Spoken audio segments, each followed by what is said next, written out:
Welcome back to another episode of the Fit Family Podcast. Welcome, Dan. Very excited. Very excited. It's Christmas. Very excited indeed. Yeah, we are hype central in our house. We're 2 weeks out. Just on that, actually, we are launching a 6-week Kickstart Challenge starting on the 13th of January next year. You can do 2 sessions with us at the park and 2 online, or you can do all workouts exclusively online, paired with our nutrition program. The special for this Kickstart program ends on Christmas Eve. So to save $100, you need to sign up by Christmas Eve. I'll pop the link in the description below so you can check that out. Or, of course, if you do have any questions, you can message us anytime. But today's podcast, we are talking about setting goals. And I know that it is about just as unsexy as your mother-in-law, but it is just one of those things that we do need to talk about as PTs, as nutrition coaches. It really is important and glossed over, but I think it's glossed over because most people do it poorly and do it wrong. I was actually interested that this is the first time we have ever done a podcast, asked our clients for questions, and not one person had one. Yeah, so typically the questions will be based around our topic, and it is probably one of the, it's more a podcast and a topic that generates discussion compared to people having kind of questions leading into it. Like if we say, ask us about carbs, and everyone's just bamboozled by that. So we get heaps of questions, or, ask us about training or specific styles of this and that, the stuff that people have a little bit of an inclination towards or some kind of perspective on. But goal setting is one of those things that, as I said, it's not massively appreciated or, I guess, interesting on face value, but when you can break it down, it does get quite interesting. And I think it's one of those things that can be quite motivating if done correctly. So that's what we're going to detail today, how to do it correctly. I love it. But before we get into setting goals, it's important that you do a little bit of reflection. Reflection on the past 12 months. And I know that, the whole new year, new me stuff does wear a little thin, but you don't often get a time to kind of just pause and think back on the year as a whole. We're all getting our Spotify Wrapped updates, and you listen to this song this many times, and it does sort of draw a bow on lots of things that you've done for the year. So it is a good opportunity to look back at your health and fitness for the year and basically just assess things. What went well, what didn't go well, what needs to be changed, anything needs to be learned. For us as a family, the two go hand in hand. That reflection piece, along with our goals for the following year, is kind of done in the same process. Like our discussions are around both, because that reflection piece helps with our goal setting for the new year. So, and quite often it could be a result of that reflection directly. Yeah, absolutely. Yeah. If it's a specific change that we want that's been highlighted by looking back at the past 12 months and what we did well, or typically what we didn't do that well, then absolutely, it's important. But I think a lot of people skip this part because for most people, it maybe hasn't gone that well. Maybe it was a year that they had the best of intentions and just weren't able to quite just get the motor running and get consistent with something, or maybe spluttered through and month on, month off style stuff. So to reflect kind of, it's easy to talk about the stuff that goes really well, but then sometimes when it doesn't go that well, like we tend to learn more lessons from that anyway. Well, that's the thing. People don't want to necessarily identify or even going to that one step further of why. Like why we've had these conversations, especially over the last few years, we've had way more lessons, which, if you frame that negatively, goals we set that we did not achieve. Oh, I would achieve 1 out of 10. But we have learnt and adapted and grown from those experiences. And that's why that reflection piece is so important to us. And that doesn't mean that we stop setting the goals. That means that we can change our behaviors to reflect what we are trying to achieve. Yeah, I guess what we're trying to say is if you can pinpoint what went wrong, then you can focus your energies into helping correct that for the next year. Or if you can pinpoint what went right, then you can double down on that to make sure that it goes even more right, or it spreads to more areas of your life. For example, if you were pretty effective at starting a bit of a routine or a regime and kind of fell away after 4 to 6 months, I beg your pardon, 4 to 6 weeks, then maybe the long-term consistency and sustainability and coming up with some strategies around that will help with you for the next year.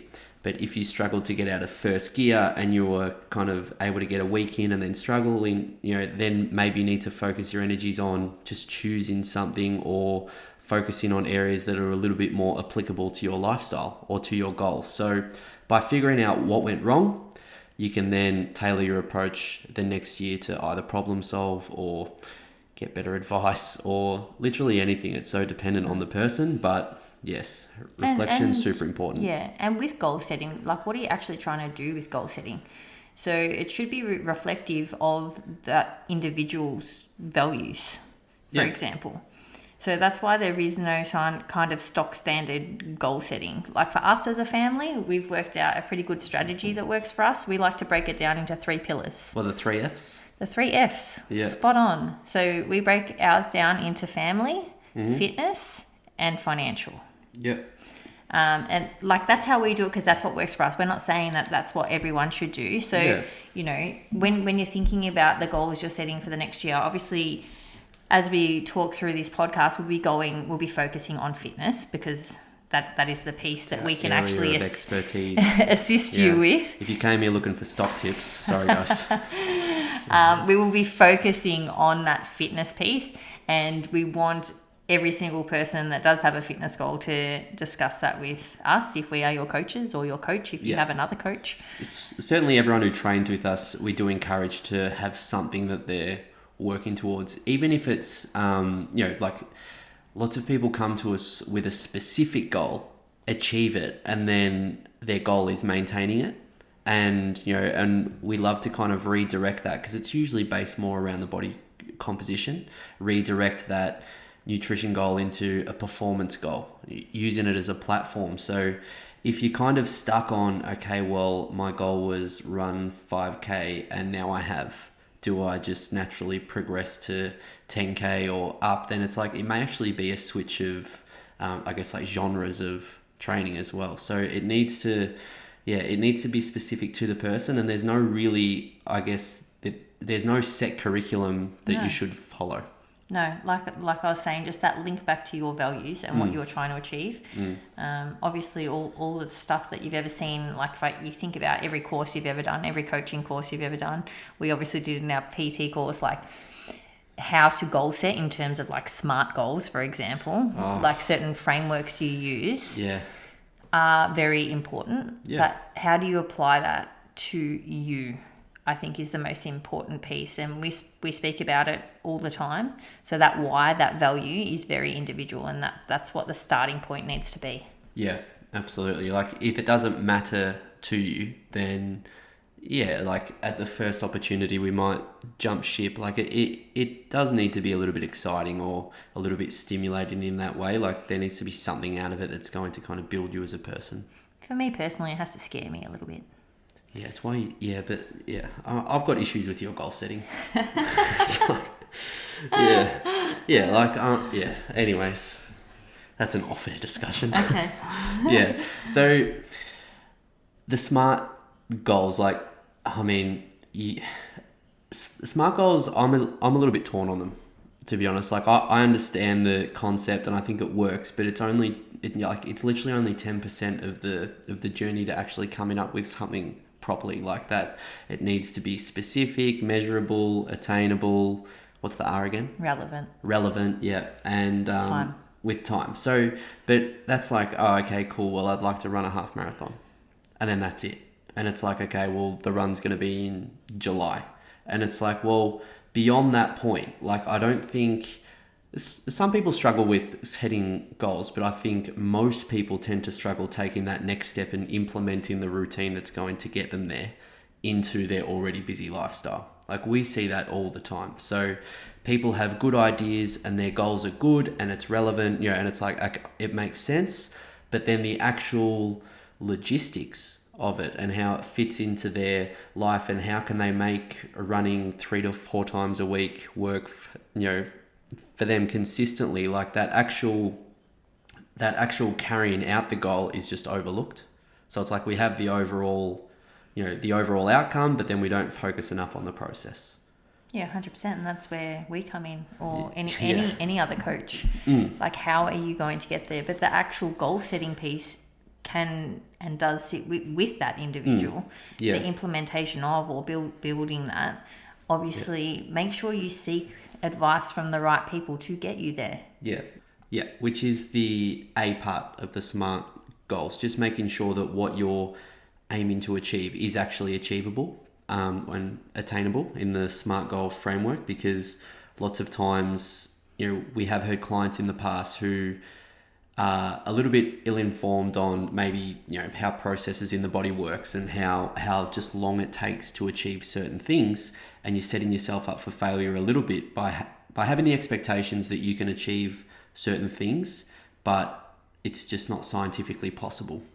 I think you hit the nail on the head there. I overheard a conversation between two of my really, really good friends, actually a couple of weeks ago, and we were talking about training for a certain event. And one of my friends, so I know them both very well, and I know both of their training histories very well.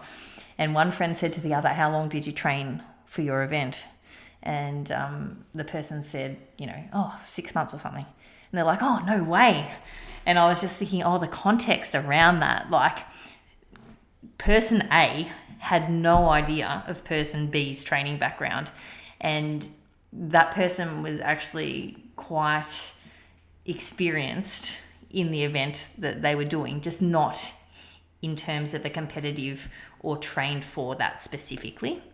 So if someone compared, so for example, if someone's wants to run 5 kilometers, right? Are they doing a couch to 5, or they are a regular runner?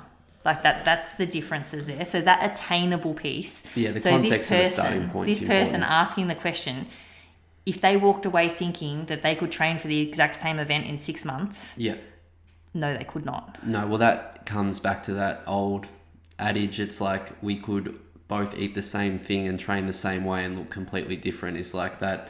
Yeah, so that context to each individual's level is super important when coming up with, that attainable or achievable part of a SMART goal. Yeah, so when you are thinking of fitness goals, that attainable piece, maybe you might not have the knowledge to know if that is attainable. So that's when you kind of seek out coaches. Do you think I could possible? do this?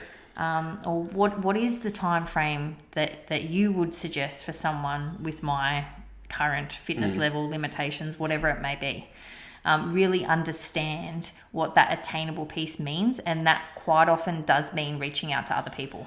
It's funny, there's a sliding scale of kind of conservative to aggressive when it comes with setting goals, and people are often rarely in the middle, which would be, Goldilocks just right.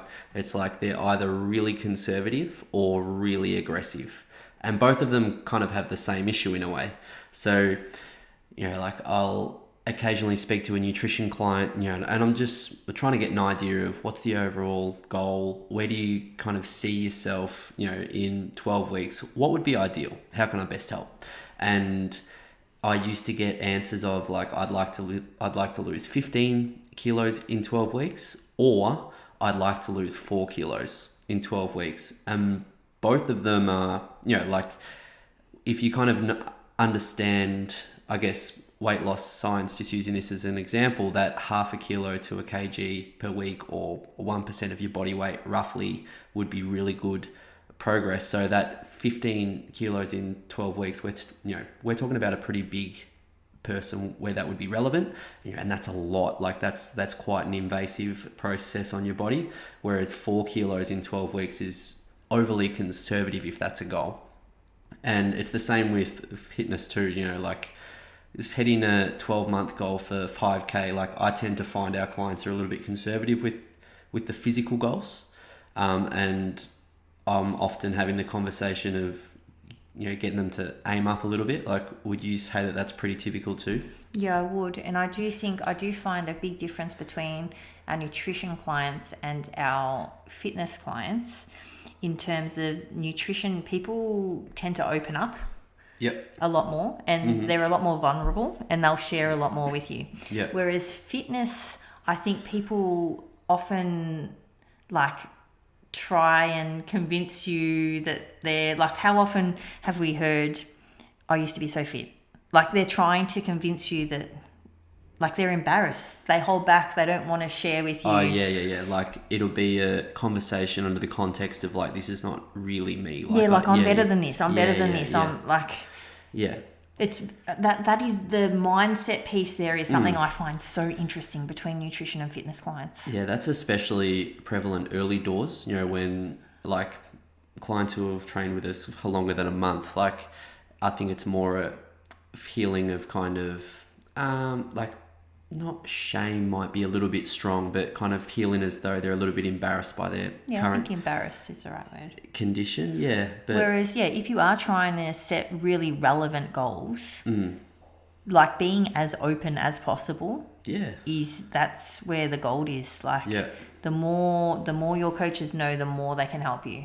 Yeah, absolutely. Always. Like, even just the conversations around, like you talked about the relevance, like if we don't understand why it's relevant, then it's hard to know whether to, like even as a coach, if you need the carrot or the stick, for example, is the term, like, do you need a bit of a G up or do you need, like just a bit of a more calming conversation? And that depends on the client too. Like, that more type A style person, often I'm, just calm down, trust the process, that high achieving mentality, I guess, just needs the carrot a bit more, whereas type B, it's like a little bit more the stick, a little bit of the Goggins in your face style stuff doesn't go just straight. FYI, guys, we have great balance between us because Ben gets the stick out, and I'm probably a little softer with the carrot. That is not true. I guarantee there are clients of ours who are listening to this going, he tells me to chill out all the time. That's 100% true. And you know who you are, and I would appreciate a WhatsApp message after this. Fantastic. Just to back me up. So, when you you have the cycling goal next year. It's a 4-day ride in May, and that's the first half of the year. When you were setting that as a target, what considerations did you make before you kind of locked it in and said this is happening? Because like we said before, like you can't just stop at that SMART goal because you can't just put your life on pause to achieve a thing. So what type of considerations did you make? So first, obviously, family. So in order for me to do any type of endurance event, that obviously requires a lot of training time. Yep. And that training time can't be done with the kids. Like that has to fit into our household because I need to physically remove myself. So obviously we had conversations about do we have time for this? Can I go away during that period? So it involves me being away from my family for a few nights. Yeah, in Adelaide. I'm often not away from the kids. The only time I've ever been away was actually for the previous riding event where I was simply in a support capacity. Where we thrived as a household. Yep. Well, the kids were alive when I got home, guys. We thrived, yeah. So that was probably the biggest, and discussions needed to be had there because otherwise there was no point of me even continuing going down that road. Like there was no way that I would consider that as a goal for 2025. Yeah, like, and an example where I've pulled the plug, like early days I'm like, this just isn't going to work, would have been when I was looking at doing an Ironman. And it's like, this isn't going to work for us with Harry as an 18-month-old, work, and then I was about to say, we didn't have our current life either, guys. Yeah, we had so many more, like I was working full time. We had so many more, we're not more busy, but we just had much more time constraints on like, certain times we had to be in certain spots. We weren't as flexible with our time. We didn't have the flexibility there. And I was just like, this isn't going to work. Like, how am I going to train 2 days a week, and then be out on a bike? And it was so, just had to hit delay on that. But it's not always going to fit the current dynamics, which doesn't mean that it's not always going to get done. But especially performance goals, you need to make sure it fits the lifestyle. 100%. Because if that wasn't, like if we had the conversation and I couldn't go away, if the kids, if you opened up and said the kids actually weren't great when you're away, Dan, I don't think it's a good idea. Yeah. Then obviously I wouldn't do something like that. But that doesn't mean I don't have a performance goal for next year. Yeah. That's the point I want to get to. That means that I pivot and I change what that goal is. It would have had to have been a disaster for me to say that, but yeah. We would have needed near-death experiences. But quite often, if the answer was no, so if people were thinking about their considerations and like, no, I can't do that, and that's it, there is no goal. No, there is a goal, but what can the goal be? And also, if you want to stop, I guess, a level of resentment in the household that can arise when it's, like if you're up and gone on a 4-hour bike ride on a Sunday or whatever it will be as we get closer to the race date. Like, if your partner hasn't signed off on that, then it's, it is a household decision, because these really big endurance events, especially as opposed to just a regular kind of healthy lifestyle protocol, like they do take a lot of time, and you do need to be kind of relatively, selfish with your time and energy to make sure that you're ready for the undertaking, as opposed to, do we have time for me to go to the gym 3 times a week and eat healthily? It's like, well, yeah, sure. Yeah. Most people can make that work. Yeah. Can I just say, post-Mara, guys, if I am home on a Saturday morning, Ben is very upset. Oh, yeah. So I often just take myself out for a run just so I don't even listen to him. Yeah, I got used to you being out. It was the best time of the week. The kids would be up watching a movie. I'd go out into the garage and do a gym, have a coffee, happy days. No one in my ear. It's glorious. Yes, I know you go out for a run on Saturday just so I can maintain the nice cruisy start to the weekend. Exactly. So that's why, hence another endurance event. So I'm out the house on Saturday mornings. Yeah. Heaven help me if you ever choose a strength thing. It'll be terrible. We'll be flip-flopping. But yeah, so I guess to loop back around on all of that is the 3 most important things is that you're excited by your goal. It scares you a little bit, but you think it might be achievable. And if you're not sure, reach out and speak to people. We will tell you. I will give you stick and Danny will give you carrot. And then, you need to, if it's going to take up a lot of time, you need to have a conversation in the house. Is this workable at this stage? And then you need to make sure that you've got, the type of routine or organization that you can actually allow for the training. Those are the 3 things. So don't just go making a goal if you're already flat out and you haven't got, the time it takes to achieve it. It might be a better time to focus on something else. But especially for those kind of, that's like a pretty top tier fitness style event. Most people won't be doing stuff like that. It'll be more lifestyle implementation, which should be a lot easier. It doesn't matter what it is either, guys. Oh no, of course not. Like, there's no goal that's more important than anyone else's. Yeah, this is an individual sport made easier in a community setting. This is not a team game. It's not as though you have to kind of go, oh, well, my goal is just to eat more vegetables, so I guess it's not that big a deal. It's like, actually, that's a very big deal. Yeah, if it is to you, absolutely. Yeah, 100%. Very relevant. That's my goal. I eat more veggies. Yeah, get that fibre up. Anything else you want to add? No, we did touch on the reflection piece, but really important, guys. So Ben did say often it happens this time of year. So remembering we're all, excited for Christmas.